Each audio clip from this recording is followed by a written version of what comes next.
Hello, everybody. Greg Harrelson here with Century 21, the Harrelson Group. And as usual, coming at you every week with my co-host, Abe Safa, also with Century 21, the Harrelson Group. And before we get started, Abe, hello, and thank you again for doing this with me.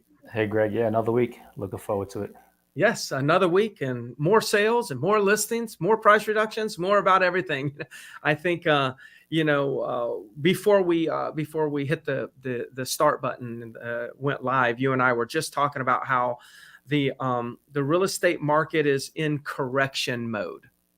So I thought that might be a real interesting thing to kind of share with with our database, our audience, and what does that mean? What does correction mode mean? So what are your thoughts when it comes to, like, what are some of the things that you see or you look at to determine, are we in correction mode versus growth mode and whatnot? So, I mean, it's obvious at this point that the market has shifted, right? It's all over Yes. the news. Every agent, every economist, every news anchor is talking about it nowadays. The question is, and the confusion out there to the consumer is, what does that mean? And how much of a change is there, right? So, Yeah. so corrections are where, real estate, just like everything else, stock, all other types of investments, there's going to be ups and there's going to be downs, right? So they're going to go up some, and then they're going to correct a little bit and then go down a little bit and then possibly go back up in the future. It's just, that's what a correction is. It's just a little bit of I guess, an offset of what the gain was or an offset of what the loss was, going in the opposite direction. So when the shift has been going on, the question in many people's minds that I talk to is, okay, well, how bad have things gotten? Right? Because when you talk to people, it's like, it seems like there's a little bit of misinformation out there. A lot of people I'm talking to now feel like the market has completely reversed course, in the sense that it is no longer a good time to be a seller. Mm. That is really not the case. No, that's Right? Yeah. incorrect. So, but yeah, there's no question that the market has shifted. There's no question that we're in a correction mode.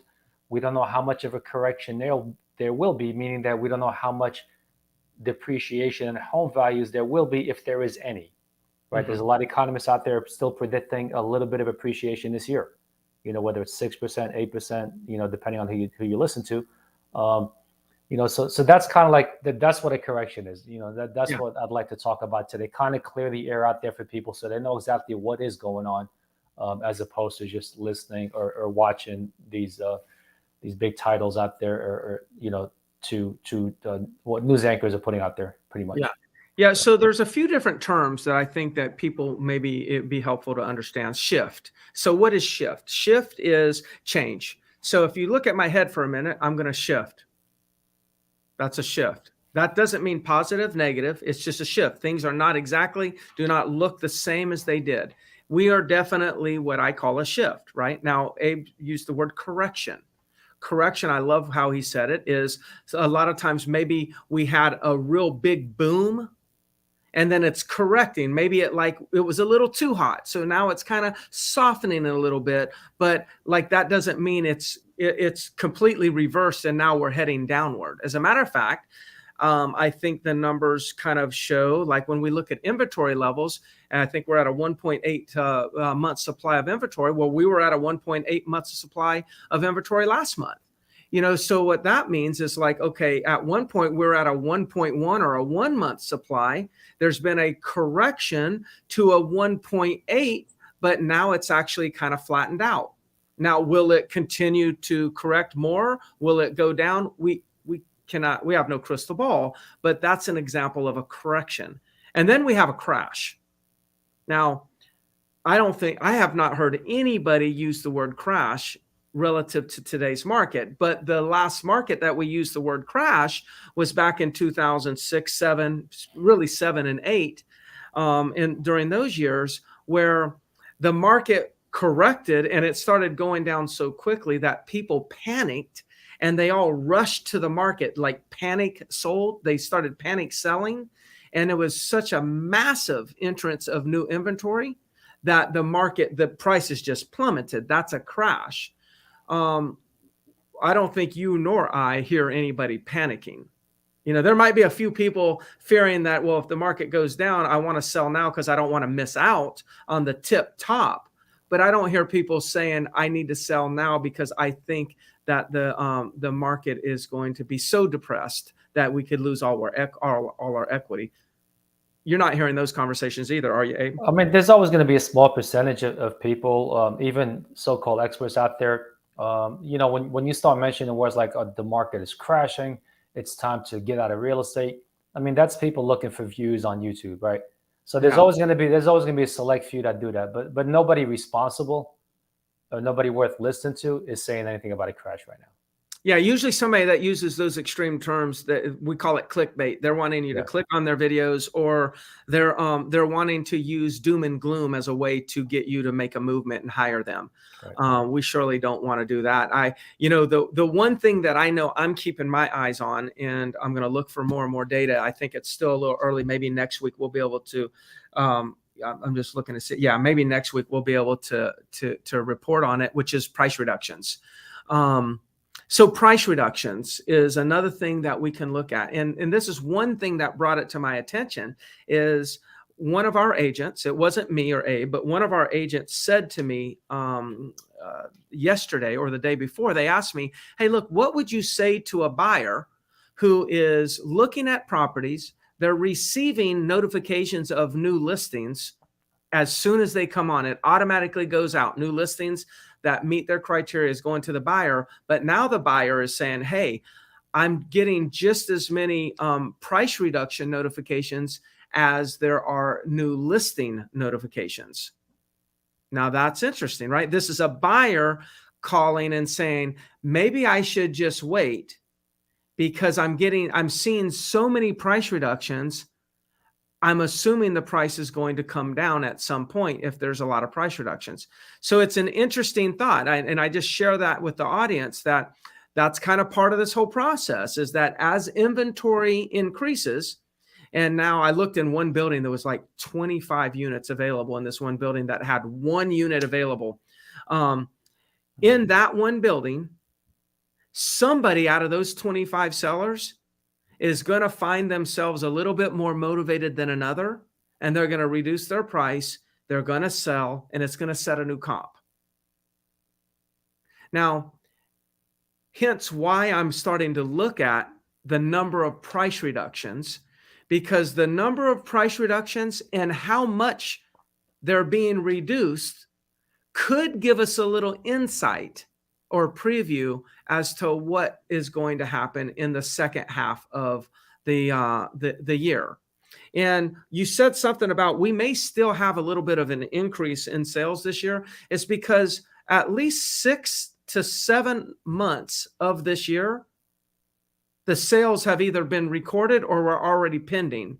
So there's no reflection on over half of the sales this year. There's no reflection or influence on those sales by a shifted market. So we're just now going to start to see the closings that would have been impacted by any kind of shift. So again, we'll keep our eyes on prices also. Yeah. So price reductions, Greg, there's no question that the amount of price reductions are going up. Yeah. I think the national average in a normal year is somewhere around 22% of properties get price reduced.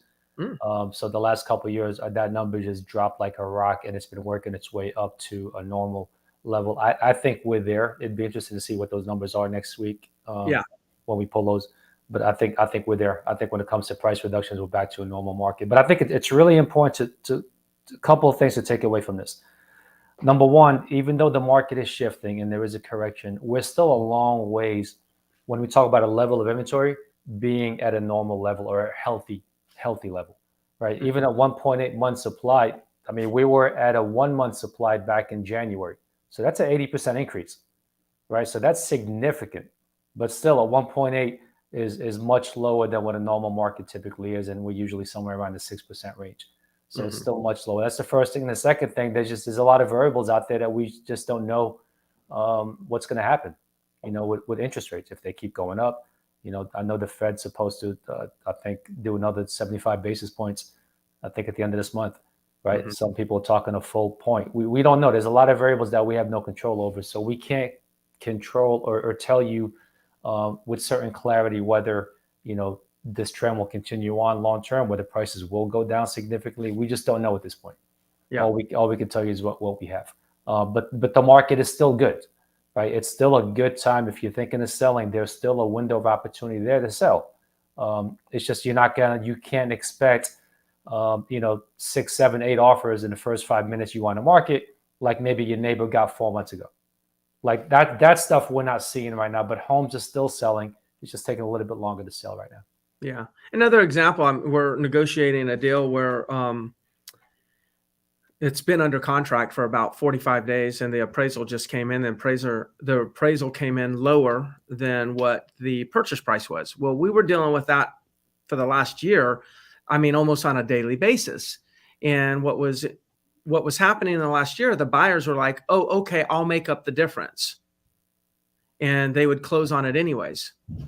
But now just talk about what shift is change, right? Shift means change. So what has changed? Now they're not willing to compromise. So if the appraisal doesn't come out, then a lot of times the buyer's saying, no, I'm not going to pay over appraisal in this market, which a year ago they were saying, I'll do anything and pay anything just to get it. So when we talk about shifting, that's kind of what a shift looks like. Correction, we come off the highs. Crash, we start heading down fast, which is not what we're talking about. But we have experienced a little bit of a correction. It seems to be flattening out as of right now. Obviously, we're experiencing and continue to experience a shift, and we'll see how it goes. All right, Abe. Well, I appreciate the information. Next week, you can count on us. We will have those price reduction numbers because we need to know it ourselves in order to guide our clients. So if y'all have any questions or thoughts, if you are thinking about buying or selling, please reach out to us. Here's our contact information. We'd love to earn your business. And, as I say, whether or not you're thinking about doing something now or someday in the future, you could just communicate with us. We want to develop a relationship and be your preferred real estate agent, no matter when you do your transaction. All right, Abe, that's a wrap. Great. Thank you all for watching. All right. Bye-bye.